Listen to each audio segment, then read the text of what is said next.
जागने के लिए हमें अच्छे ज्ञान की जरूरत है और अच्छा ज्ञान आज के युग में गीता परम रहस्य से बड़ा आपको कहीं नहीं मिलेगा। आज हमारे देश का युवा है वो अश्लील सामग्री देखने में अपना समय बर्बाद कर रहा है और मैं तो यूं कहता हूं कि इस जीवन को कैसे जिएं, स्टेप बाय स्टेप हम जीवन को जिएं। जैसे पुराने समय के अंदर महर्षियों ने जीवन जीने का एक तरीका बनाया था।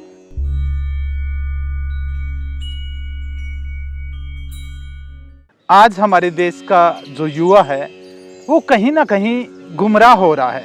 इसका कारण क्या है, कहाँ गुमराह हो रहा है, कहाँ पथ भ्रष्ट हो रहा है, इसके ऊपर हम बात करें। आज जो समय पढ़ाई के अंदर देना चाहिए वो समय युवा आज कहाँ दे रहा है? अश्लील सामग्री देखने में, बनाने में, सुनने में। और मैं तो बोलता हूँ कि आजकल जो बच्चों के माँ बाप होते हैं वो भी अपने बच्चों को जो ऐसी ऐसी वीडियो बनाते हैं उनको मोटिवेट करते हैं कि देखो हमारी बेटी ने कैसी वीडियो बनाई है। तो कहने का तात्पर्य क्या है कि आज हमारे देश का युवा है वो अश्लील सामग्री देखने में अपना समय बर्बाद कर रहा है। और मैं तो यूं कहता हूं कि इस जीवन को कैसे जिएं, इसका एक स्टेप बनाया होता है। स्टेप बाय स्टेप हम जीवन को जिएं। जैसे पुराने समय के अंदर महर्षियों ने जीवन जीने का एक तरीका बनाया था कि 2-3 साल का जब बच्चा हो जाता था तो उसको गुरुकुल में डाल देते थे, गुरुओं के पास में गुरुकुल में डाल देते थे। तो वो 25 वर्ष तक ब्रह्मचारी रहता था, यानी ब्रह्मा जैसा कार्य करता था। ब्रह्मचारी वो अपनी शिक्षा पूरी करता था कि उसको अंदर सिखाया जाता था कि राज्य कैसे किया जाता है, ये जीवन क्या है, इस जीवन को कैसे जीना चाहिए, एक मानव का कर्तव्य क्या है। वो सारी चीज़ें 25 साल तक ब्रह्मचार्य के अंदर सीखता था। और जैसे ही 25 वर्ष पूरे हुए तो उसको गृहस्थ में डाल दिया जाता था। गृहस्थ में जाने के बाद में उसकी शादी होती थी, उसके भी बच्चे होते थे। उसके बच्चे भी जब 2-3 साल के हो जाते थे वो चले जाते थे ब्रह्मचार्य में और वो अपना ब्रह्मचार्य का पड़ाव पूरा करता। इतने तक उनका पिता जो गृहस्थ में गया था वो 50 की उम्र पार कर देता था। और 50 की उम्र पार करने के बाद में क्या होता था कि उसका जो बच्चा था ब्रह्मचार्य में वो तो आ गया गृहस्थ में, और वो गृहस्थ वाला कहाँ चला गया?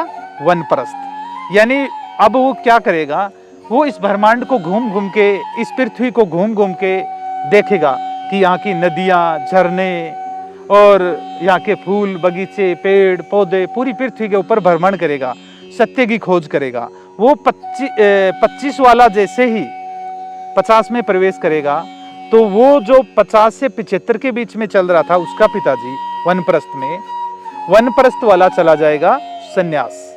संन्यास में क्या होता था कि हमारे जीवन का उद्देश्य होता है कि हम ईश्वर प्राप्ति करें और अपने जीवन के उद्देश्य को प्राप्त करने के लिए जो यहाँ जन्म लेके आया ईश्वर प्राप्ति के उद्देश्य के लिए, वो अपना उद्देश्य पूरा करने के लिए संन्यास के अंदर अपने शरीर को पहाड़ों में ही गला देता था या ध्यान लगाता था या लोगों को संन्यास में शिक्षा देता था।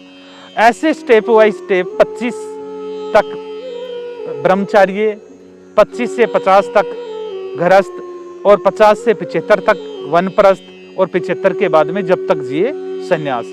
ऐसे जीवन को जीने की एक तरीका बनाया गया था। आज क्या तरीका है जीवन को जीने के?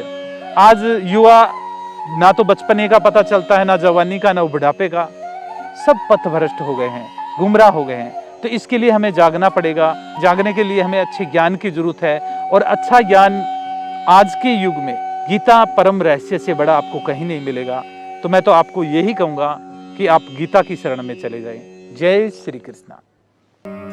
परम गुरु राधेश्याम जी से जुड़ी ऐसी ही जन कल्याणकारी वीडियो को देखने के लिए हमारे चैनल को सब्सक्राइब कीजिए, फॉलो कीजिए, लाइक कीजिए और मानव जाति के कल्याण के लिए इस वीडियो को ज्यादा से ज्यादा शेयर कीजिए।